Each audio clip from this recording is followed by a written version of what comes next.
ആരോഗ്യപരമായിട്ട് ഹെൽത്തി ആയിട്ടുള്ള ഒരാളുടെ പേര് ജപ്പാനിലാണ് ഗിന്നസ് ബുക്ക് അടിച്ചാൽ ആയുസിന്റെ കാര്യത്തിൽ.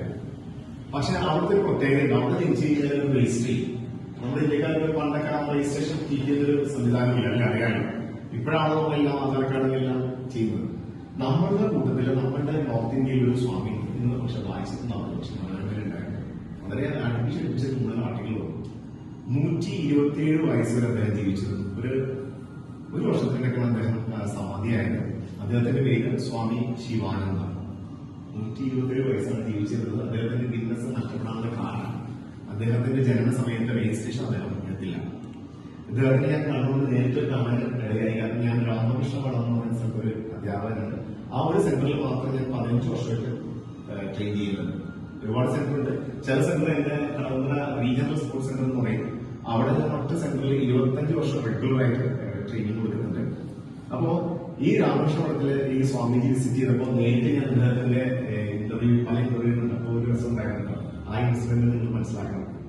ഈ സ്വാമിജി പത്രക്കാരൊക്കെ നമ്മൾ കുട്ടികളെ പോലെ ഭയങ്കര ആവേശം. കാരണം ഈ മെസ്സേജ് എത്തിക്കണമല്ലോ യോഗയുടെ. ആ മെസ്സേജ് എങ്ങനെ എത്തിച്ചെന്നറിയാം. ഞാൻ കൂടെയുണ്ട്, സ്വാമിജിയുടെ കൂടെ ഇരിക്കുമ്പോ ഈ ഒത്തിരി അഡ്വാൻസ് ആയിട്ടുള്ള കാര്യങ്ങൾ, ശീർഷാസനം, സർവാംഗം, മത്സ്യം എന്നൊക്കെ പറയുന്ന അഡ്വാൻസ് ആയിട്ട് എത്തിക്കുന്നുണ്ട്.